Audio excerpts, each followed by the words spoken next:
Bonjour à toutes et à tous et bienvenue sur cette nouvelle vidéo.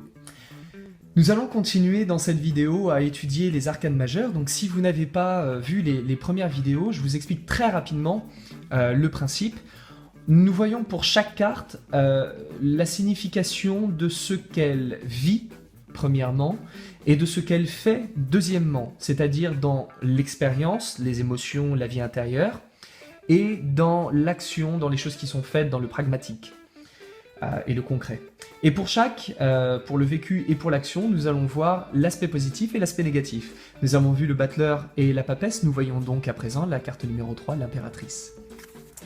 Alors l'impératrice, dans son vécu, c'est quelqu'un, donc dans sa vie intérieure, dans ses émotions, c'est quelqu'un qui a un amour infini pour autrui, qui fait preuve d'une grande compréhension et finalement d'un caractère un petit peu maternel. Elle va avoir beaucoup de tendresse, elle va regarder les choses avec bienveillance, en comprenant, toujours très ouverte.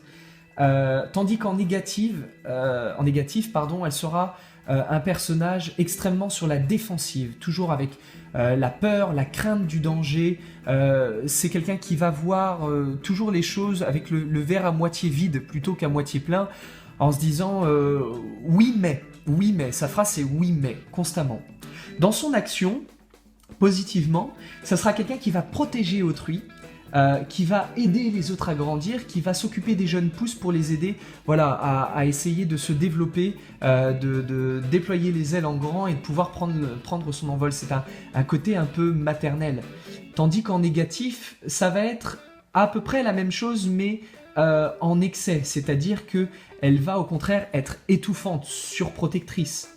On voit ça également dans l'aspect matériel, c'est-à-dire que positivement, c'est quelqu'un qui est capable de faire preuve d'un bon sens de l'épargne, de la gestion des finances, du matériel et de la bouffe, pour pouvoir être sûr que ses oisillons aient toujours à manger quoi qu'il arrive. C'est quelqu'un de prévoyant. Par contre, en négatif, c'est quelqu'un qui va accumuler beaucoup trop, et qui à la fin va terminer par crouler sous une montagne d'affaires et d'objets, et qui sera dans une crainte permanente de manquer. Voilà. Négativement, on verra dans son vécu également qu'elle peut faire preuve quelque part d'un peu de jalousie, de cupidité, de possessivité aussi, ce que les autres ont, moi j'ai envie d'avoir. Tout le contraire de l'acceptation et de l'amour éternel qu'elle peut avoir lorsqu'elle est en positif. Voilà pour cette carte, pour la carte de l'impératrice. Je vous donne rendez-vous très rapidement pour la quatrième carte, la carte de l'empereur. Et puis d'ici là, prenez soin de vous.